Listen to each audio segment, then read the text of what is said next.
Glória a Deus, glória a Deus. Como é gostoso a gente poder adorar o nosso Pai Celestial e a gente contribuir e ofertar. Glória a Deus. Mais uma vez, queridos, se querem, obrigado. Fique à vontade para se deslocar. Glória a Deus. Meus amados irmãos, tem 7 semanas que eu não prego aqui. Não sei se os irmãos estão lembrando disso, né? E nós tivemos no mês de junho a visita de várias pessoas de fora aqui, ministrando, pregando.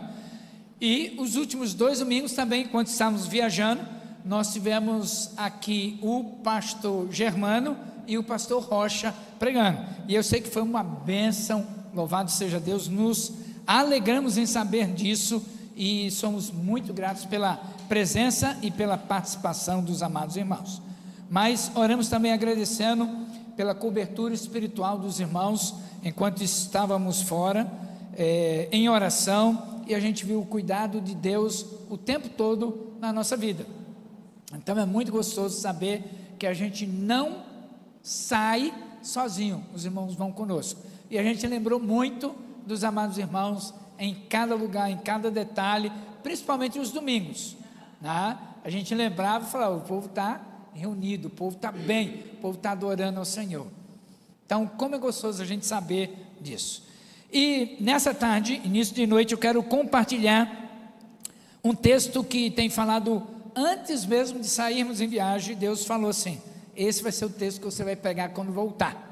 E aí, segundo livro de Crônicas, capítulo 33, segundo livro de Crônicas, capítulo 33, conta a história do rei Manassés, né?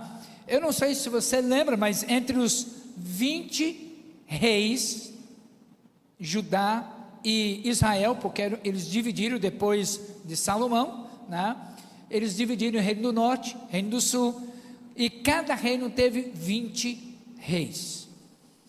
Manassés foi o de número 19, teve só mais um, que foi o seu filho antes dele.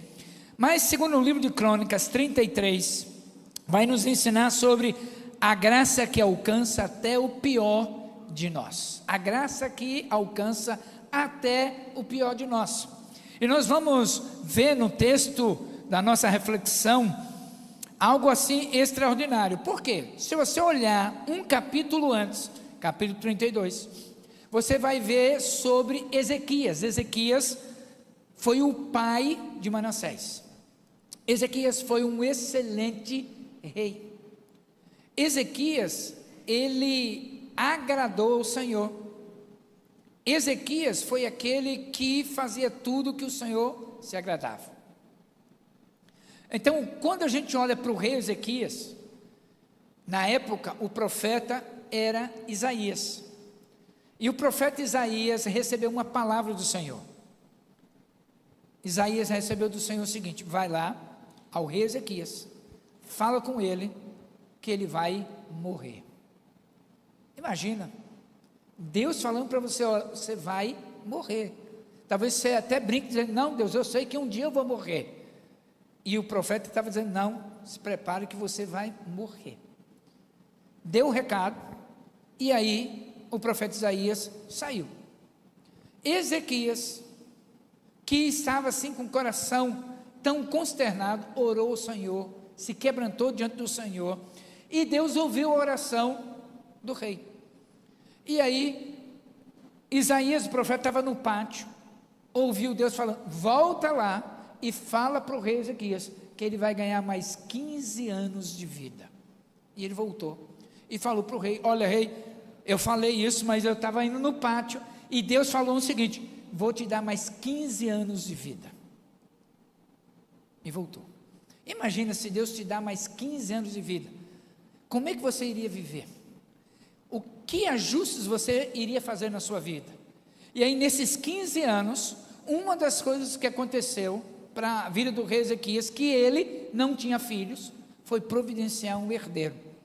E desses 15 anos, no 3º ano, nasceu Manassés.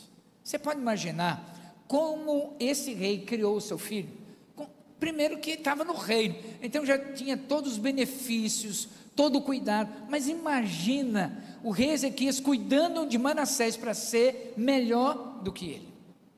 E aí então o capítulo 32 termina falando que o rei Ezequias morreu e seu filho Manassés reinou.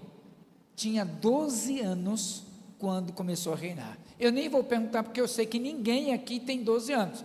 Nós só temos uma criança que tem menos de 12 anos aqui. Agora imagina com 12 anos você começar a reinar, irmãos.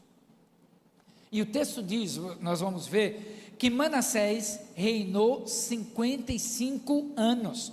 Foi o rei com mais tempo no governo, foi Manassés. E é interessante que quando olhamos para Manassés aqui, Manassés, ele usou a sua vida, sabe para quê? Para provocar a ira de Deus. Ele viveu de maneira proposital para desagradar a Deus. O seu pai havia retirado todos os altares que levavam o povo à idolatria. Manassés foi lá e trouxe de volta. O pai de Manassés, ele purificou o local, o templo, consagrou. Manassés foi lá e trouxe postes ídolos para dentro do templo, para provocar a ira de Deus. Você pode imaginar que rei, que pessoa, que exemplo. Talvez o pai Ezequias olhando lá dizia, falando, meu Deus, como é possível? Ele viu tudo que era de bom, tudo que era amável, aprovado, e ele escolheu um caminho diferente. Manassés chegou ao ponto, meus amados irmãos, sabe de quê? De pegar os seus filhos e sacrificá-los. Você pode imaginar? Pegar os seus filhos e sacrificar no vale do filho de Rinom. Tudo isso levou toda a nação a cair no pecado. Mas a história aqui não é apenas de queda, é uma história de redenção, de restauração. Você sabe o que quer dizer o nome Manassés? Manassés quer dizer esquecido, ou aquele que fez esquecer. É interessante que quando eu lembro de Manassés, eu lembro dos dois filhos de José lá do Egito, que foi Manassés e Efraim. E eu lembro muito bem disso porque José dizia assim, Deus me fez esquecer todo o sofrimento do passado, para viver o que Deus tem plantado na minha vida agora. Então, 4 coisas que eu vou aprender nesse texto, é que toda pessoa tem oportunidade de escolher. Eu e você temos oportunidade de escolher todo dia. Eu e você temos oportunidade, quando abrimos nossos olhos, levantamos da cama, como nós vamos viver esse dia. Eu e você temos escolha que nós vamos fazer com as adversidades que se apresentam diante de nós. A gente vai sucumbir, a gente vai enfrentar, a gente vai superar, ou a gente não vai fazer nada. Então, na tarde de hoje, a graça que alcança até o pior de nós. E a primeira coisa que eu vou aprendendo nesse texto, é que dos versos 1 ao 9, eu vou vendo Manassés chegando no fundo do poço. Olha o versículo 2, mantenha aberta em 2 Crônicas 33, o versículo 2, 1 e 2 diz assim, né, do texto, versículo 1 e 2, Manassés tinha 12 anos de idade, quando começou a reinar, e reinou 55 anos em Jerusalém. Ele fez o que o Senhor reprova, imitando as práticas detestáveis das nações que o Senhor havia expulsado de diante de Israel. Então, Manassés fez o que era mal aos olhos do Senhor. Na versão King James diz que ele fez para provocar a ira de Deus. Você pode imaginar? Ele já escolheu. Manassés não apenas pecou, mas ele liderou toda a nação para pecar e fazer algo que desagradava a Deus. Meus amados irmãos, quando você escolhe deliberadamente andar fora do caminho do Senhor, você pode dizer, olha, isso é comigo mesmo, mas você vai influenciar pessoas. Uma pessoa fora do caminho de Deus, só lembrar, né, da história do profeta Jonas, a gente só desce. Deus falou: Jonas, vai lá e prega, vai lá em Nínive. Ele disse não. Ele desceu para a cidade de Jope, ele desceu até o barco, ele desceu até o porão, ele desceu até a barriga do peixe. Uma pessoa fora da vontade de Deus, infelizmente, só desce. Manassés havia esquecido de quem era Deus. Manassés havia esquecido que Deus tem todo o poder nos céus e na terra. Manassés esqueceu que a sua influência como líder, como pessoa em Cristo Jesus, ele podia influenciar. Talvez você diga assim: pastor, eu não tenho nenhuma liderança.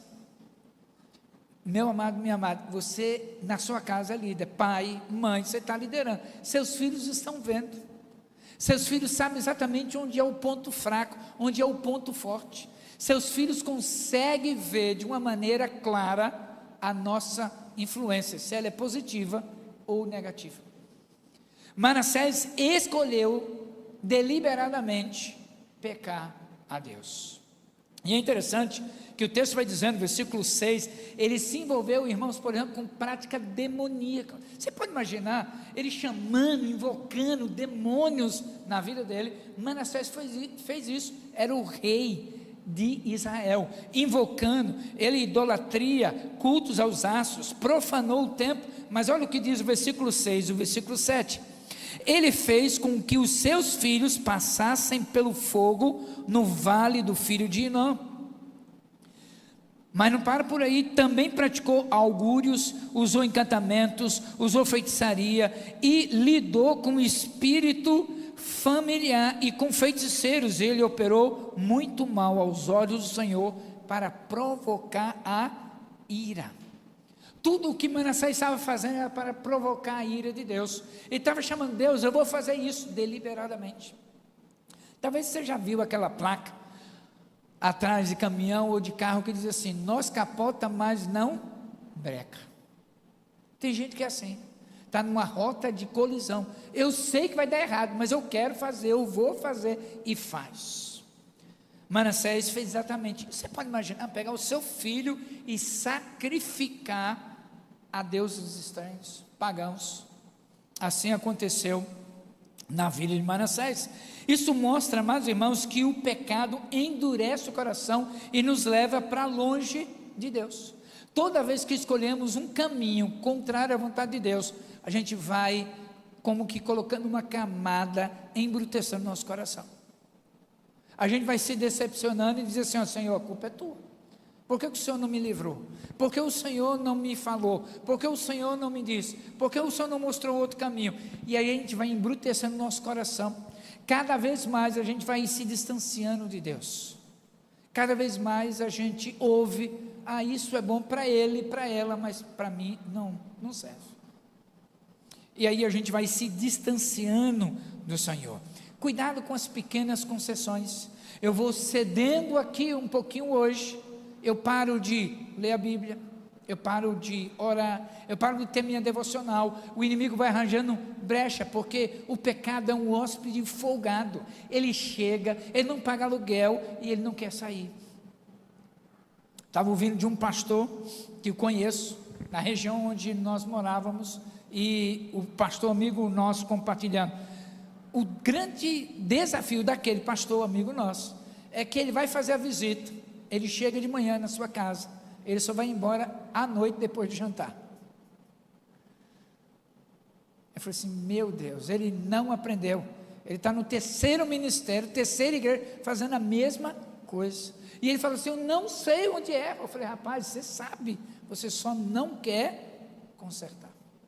Tem gente que é assim, tem gente que escolheu fazer concessões. Quando a gente vai abrindo mão, a gente vai cedendo, o inimigo vai se hospedando, ele não quer sair, ele não paga aluguel, ele vai folgadamente investindo para destruir a sua vida e o projeto que Deus tem para você. A influência de nossas escolhas vai além de nós mesmos. Quando você escolhe, você pega uma rota de colisão, você vai começar a colher frutos que você não queria.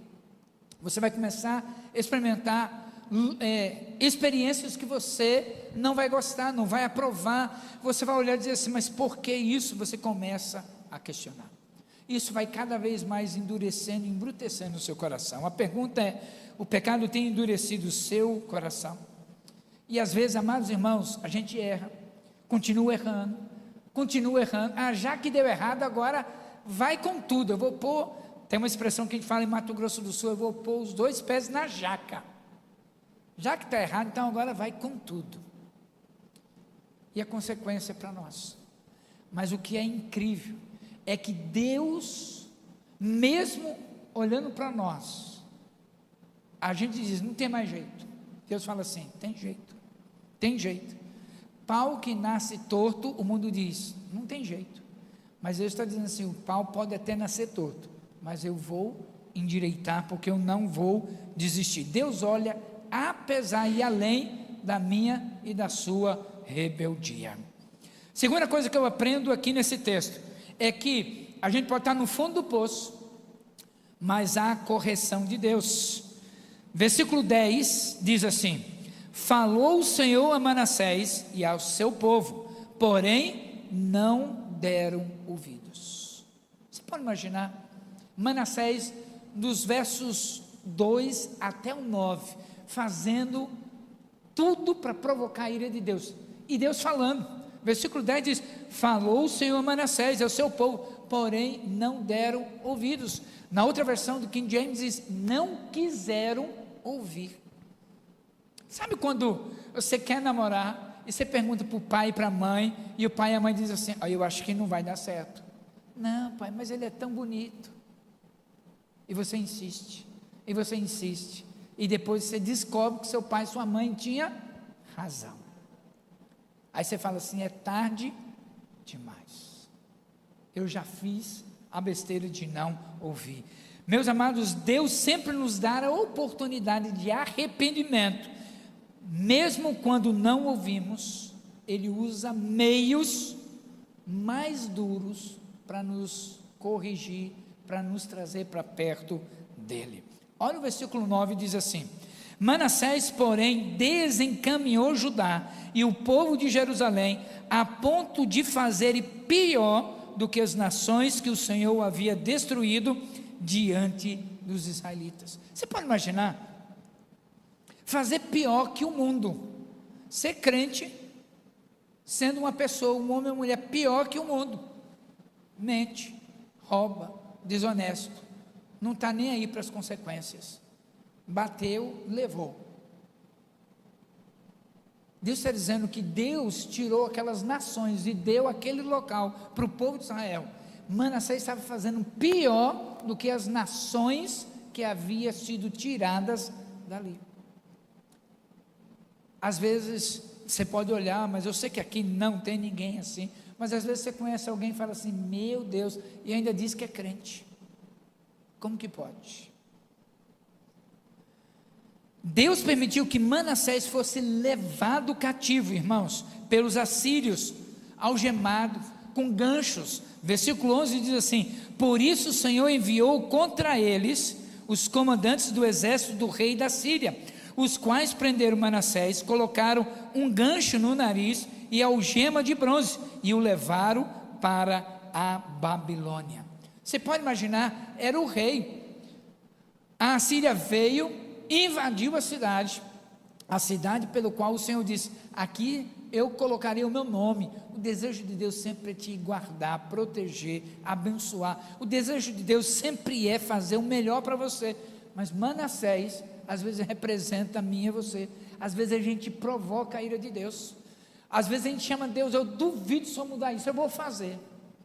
Pode fazer, mas as consequências também virão. E aí então, o que eu vou aprendendo isso com Manassés? Deus nos ama tanto, que às vezes Deus prefere que a gente tenha um sofrimento breve, momentâneo, para não nos perder para sempre. E a gente vai questionando, Senhor, por que disso? Por quê? A minha dica para você não é perguntar o porquê, é perguntar para quê? O que o Senhor quer me ensinar com isso? O que o Senhor quer ministrar na minha vida com tudo isso que eu estou a passar? Olha o que Hebreus 12:6 me ensina, porque Deus disciplina por amor. Hebreus 12:6 diz: pois o Senhor disciplina a quem ama e castiga todo aquele a quem aceita como filho. Deus só corrige a quem Ele ama. Deus só corrige a quem é filho. Às vezes você vai ensinando seu filho: não põe o dedo na tomada, você vai levar um choque. Não põe o dedo na tomada, até que ele põe o dedo, leva um choque e ele aprende. Mas é um choque, passou. Mas haverá outras experiências na vida que o pai e a mãe vão dizer: não faz isso, não vai por aí, e a gente vai. A gente toma esse caminho, e aí vem o resultado. E lógico, a gente não gosta do resultado ruim, a gente não gosta de perder, a gente não gosta de sofrer. Deus vai nos corrigindo, meus amados irmãos, porque Ele nos ama. O sofrimento muitas vezes é ferramenta de Deus para despertar a mim e a você, e a gente começa: Senhor, por que disso? Para que isso? E Ele vai dizer assim: abre o olho, está na sua frente, você não consegue ver. Eu sempre brinco dizendo que com Deus, ou a porta está fechada, do jeito que está aqui, eu estou entendendo que não vou fazer nada. Ou a porta está aberta, eu estou entendendo de Deus, vai que a porta está aberta. Mas quando a porta está entreaberta, não está totalmente fechada e não está totalmente aberta, eu vou entender que Deus está dizendo: espere. E quantas vezes a gente queima etapas, porque é algo que eu quero, que eu desejo, é minha vontade, e não a vontade de Deus. Muitas vezes Deus vai usar o sofrimento para despertar. Acorda, olha, vai ser pior. Se você fosse continuar nessa rota de colisão, vai ser pior. É interessante que não resistir à voz de Deus, mas buscar ouvir enquanto há tempo. Presta bem atenção, enquanto há tempo. Sabe por quê? Se você for lá em Gênesis capítulo 7, versículo 16, você vai encontrar, é sobre a arca de Noé, lá em Gênesis 7, versículo 16, falando do dilúvio. Noé pregou 120 anos, sabe quantos se converteram, irmãos? Ninguém.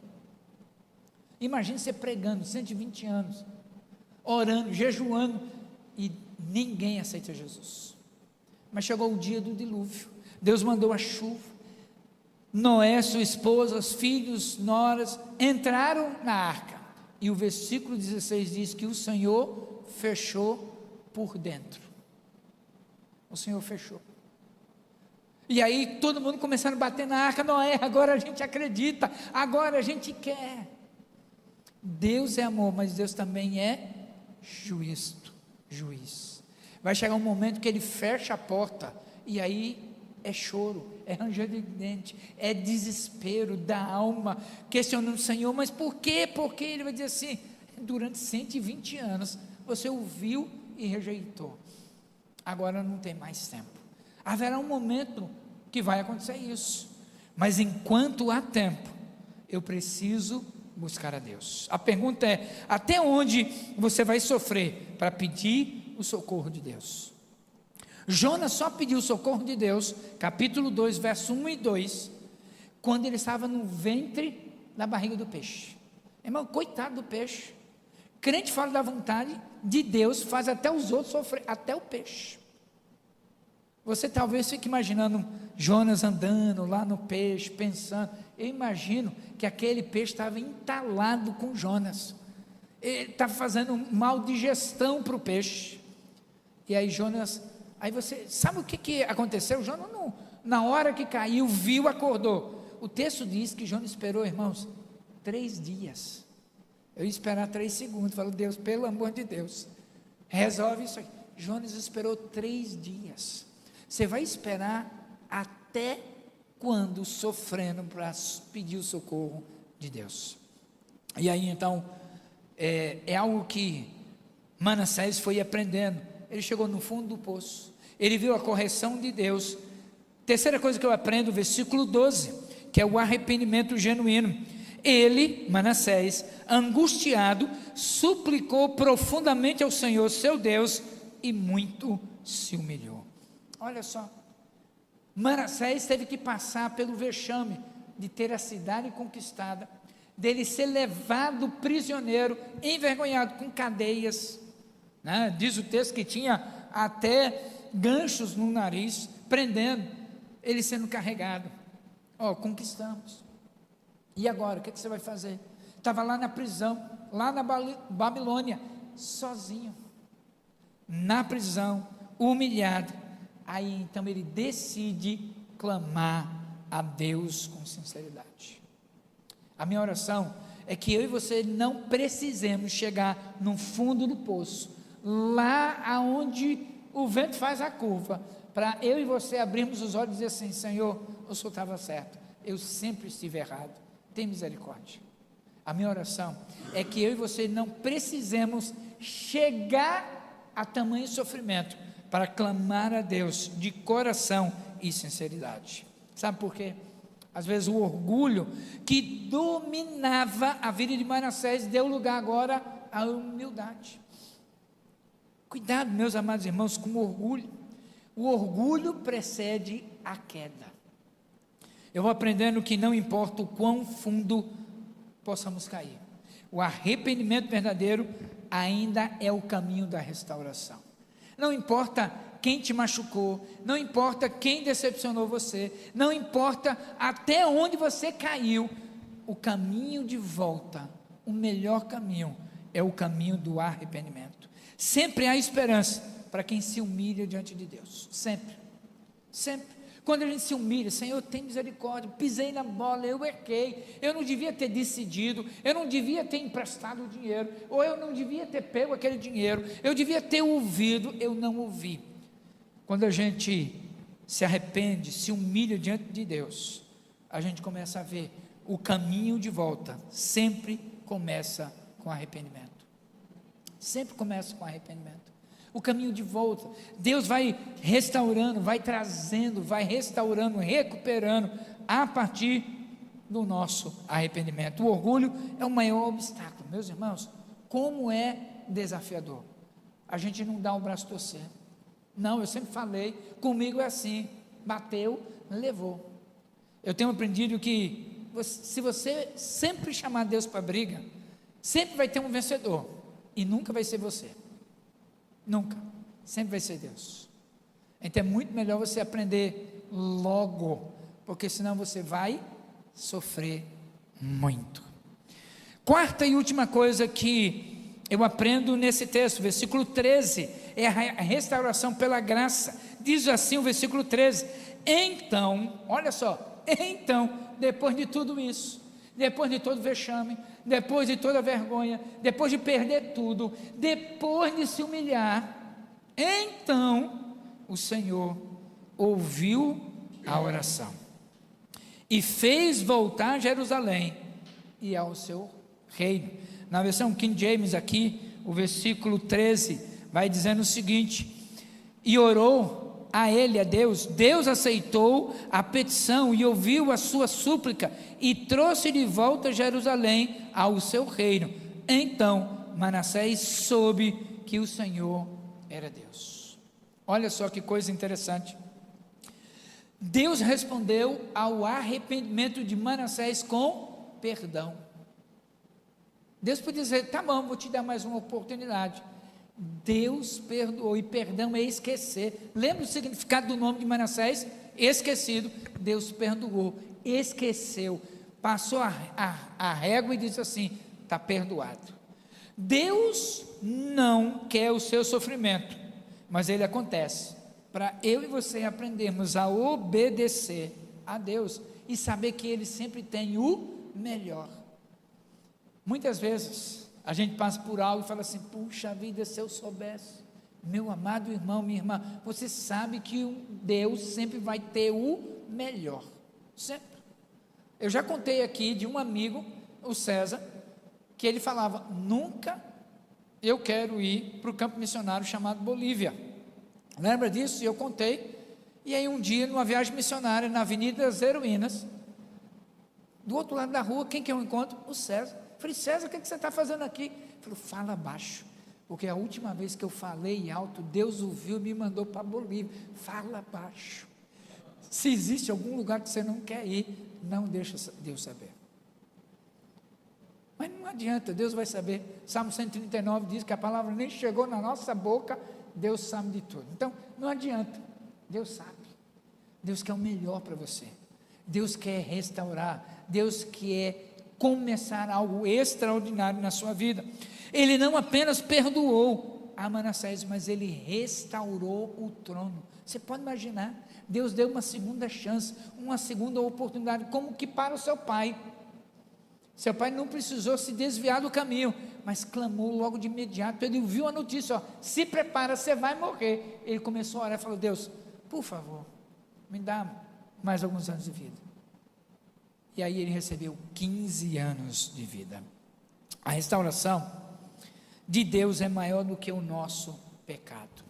Talvez você diga assim: não, o que eu fiz não tem perdão. Quantas vezes, evangelizando, mendigo na rua, ouvi isso inúmeras vezes, nem sei quantas vezes. Evangelizando, ele dizia assim: não, o que eu fiz não tem perdão. O que eu fiz não tem como voltar atrás. Não tem como dar a volta por cima, como superar. O inimigo quer que você acredite nessa mentira. Não tem nada nem ninguém mais poderoso do que o nosso Deus. Quando Deus perdoa, Ele pega os nossos erros, os nossos pecados e joga na profundeza do mar e coloca a placa: proibido pescar. Deus perdoa. E meus amados irmãos, a restauração de Deus é maior do que qualquer pecado, de qualquer circunstância, de qualquer momento, qualquer pessoa. Deus não desiste de nós. Deus não esquece de nós. Ele não desiste. Você erra, Deus está falando. Quantas vezes você já tomou uma decisão errada e Deus, na sua misericórdia, contornou a situação? Então, vai trazendo isso à memória para te dar esperança. Nossa resposta deve ser viver em obediência e gratidão. Meus amados irmãos, Deus sempre vai ter o melhor para nós. Você está preparado para um caminho de volta? Você está preparado para começar a desfrutar de algo que Deus tem, que vai restaurar o coração, a mente, a alegria, o vigor, a alma? A graça de Deus é escandalosa.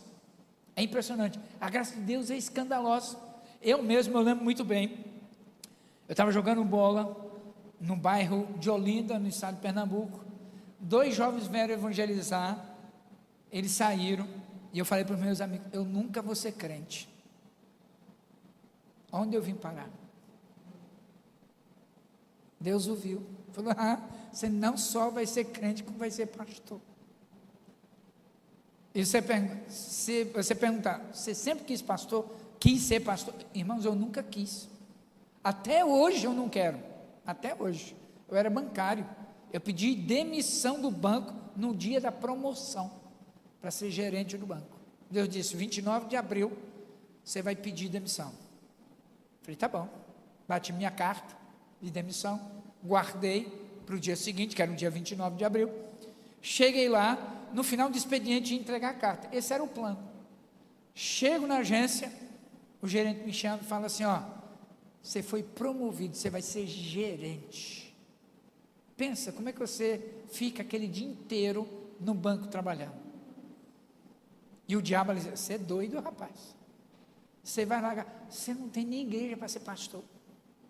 Você vai viver de quê? Você é doido.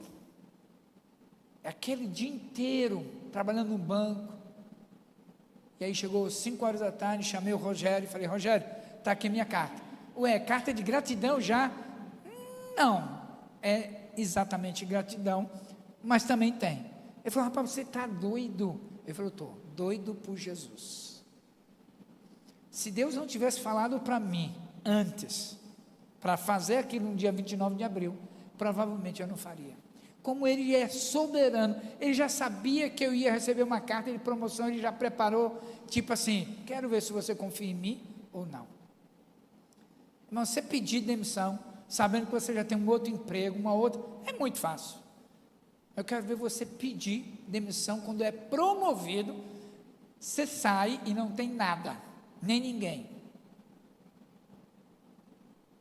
E aí a gente vai vendo a soberania de Deus. Um outro dia eu conto o que aconteceu, mas a gente vai aprendendo que a graça de Jesus é escandalosa. A graça é favor imerecido. A gente não merece, mas a gente recebe. A gente não deveria receber, mas Ele vai dando. Sabe por quê? Ele ama. O amor de Deus é escandaloso. O amor de Deus alcança até o pior pecador quando há quebrantamento. A pergunta é: não está na hora de você se voltar para Deus, se arrepender e voltar a ter alegria e comunhão com o Senhor? A história aqui de Manassés nos lembra que ninguém está além do alcance da misericórdia de Deus. Ninguém, irmãos.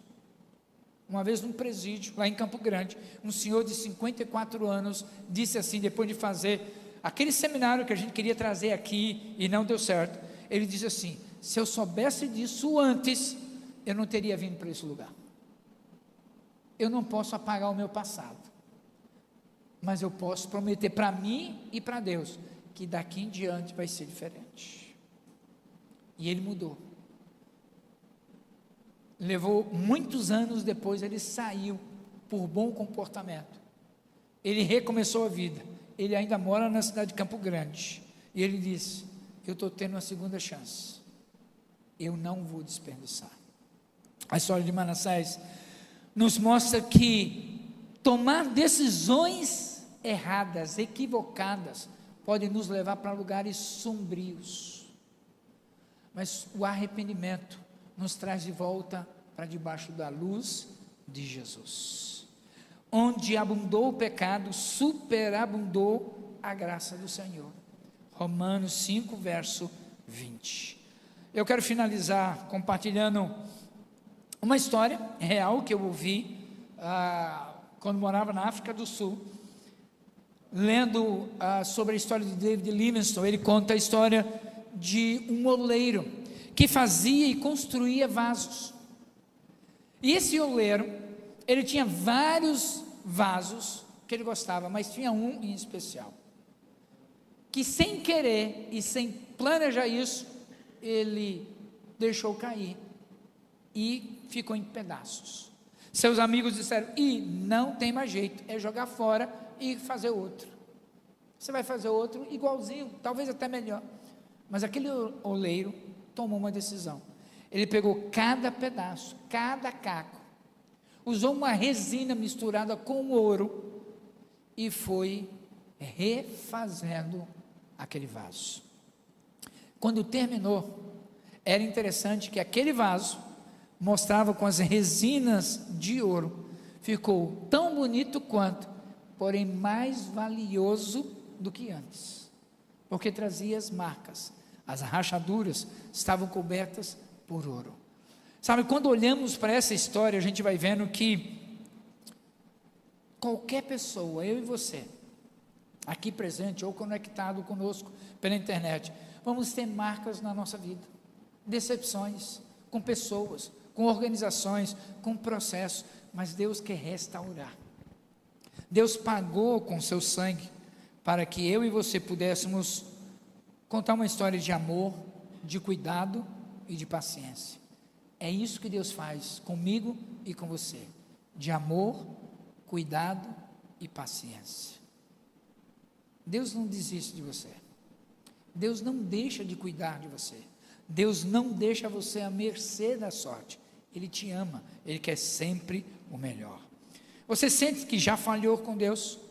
Talvez hoje você esteja se sentindo longe de Deus, afastado do projeto de Deus. Aprenda com Manassés, se arrependa sinceramente, Deus ouvirá, te perdoará e te restaurará. Deus não joga fora quando pecamos. Não, Deus não desiste da gente. Deus restaura a gente. Quando nos arrependemos, Ele nos restaura e faz com que a nossa vida possa ser um testemunho que brilhe para outros perceberem. Amém, queridos? Vamos orar? Fique em pé. Quem sabe, você que está conectado, ou você aqui mesmo, precisa fazer um concerto com Deus. Talvez você que está aqui, nos ouvindo, precisa se render e se dobrar a esse Deus que é soberano. precisa reconhecer: Deus, eu tenho errado, eu tenho falhado, eu tenho decidido de maneira equivocadamente. E muitas vezes, Deus, eu confesso, eu faço isso mesmo sabendo que está errado, sem medir consequências. E o pior, Deus, é que eu sinto as consequências na minha vida, na minha mente, na minha saúde emocional, física, espiritual. Mas, ó Deus, eu aprendi hoje que se eu me arrepender de verdade, sinceramente, o Senhor me traz de volta para perto de Ti. Talvez você precise fazer exatamente isso nessa tarde. Pedir para Deus: Deus, me perdoa, eu errei. Deus, me perdoa porque eu escolhi errado. Me perdoa, Deus, porque o Senhor falou como falou para Manassés e eu não quis te ouvir. Eu não acreditei que o Senhor tinha o melhor. Perdoa, Deus. Perdoa a oração que é feita de coração. Restaura. Recomeça. Derrama da tua graça que é superabundante, incompreensível, escandalosa, que nós não merecemos. Vem sobre nós, Espírito Santo de Deus. Traz alegria para a alma, a alegria que vai aformosando o nosso rosto, que vai trazendo brilho para os nossos olhos e dizendo: eu estava perdido, mas nessa noite o Senhor lembrou de mim, o Senhor me restaurou, o Senhor me perdoou, o Senhor ouviu a minha oração no desespero da alma e me trouxe para perto dEle. A minha oração é que você possa ter uma semana extraordinária, refletindo que Manassés possa nos ensinar: aquele que esquece o seu passado, porque sempre lembra que Deus tem o controle de tudo. Pai, a minha oração é que o Senhor possa abençoar o teu povo, que tenha uma semana abençoada, uma semana de vitória, uma semana com experiências com Deus sobrenatural, que o Senhor possa usar cada um de nós para ser expressão da alegria na vida de alguém com quem trabalhamos, talvez no ponto de ônibus, na nossa casa, na casa de alguém, pessoas que vão se achegar, como vimos lá em Portugal, uma irmã na academia, se virou, deu um sorriso, a outra pessoa veio, abraçou, chorou e começou a abrir a sua vida. A gente não tem ideia, a gente não tem noção o quanto o Senhor quer nos usar para abençoar a vida de pessoas. E apesar de nós, Senhor, limitados, falhos, pecadores, o Senhor nos ama, o Senhor tem paciência conosco, o Senhor cuida de nós. Por isso, ó Deus, que o amor de Deus, o nosso Pai, que a graça de Jesus, o seu Filho amado, que a doce comunhão com o Espírito Santo, aquele que nos guia, aquele que nos deixa sensível à tua voz, que o Senhor possa nos conduzir, nos orientar a cada momento, a saber que a tua vontade é a melhor que existe no universo. Despede-nos, ó Deus, debaixo da tua bênção, no nome santo de Jesus. Amém, amém, amém. Que você tenha uma semana abençoada em nome de Jesus.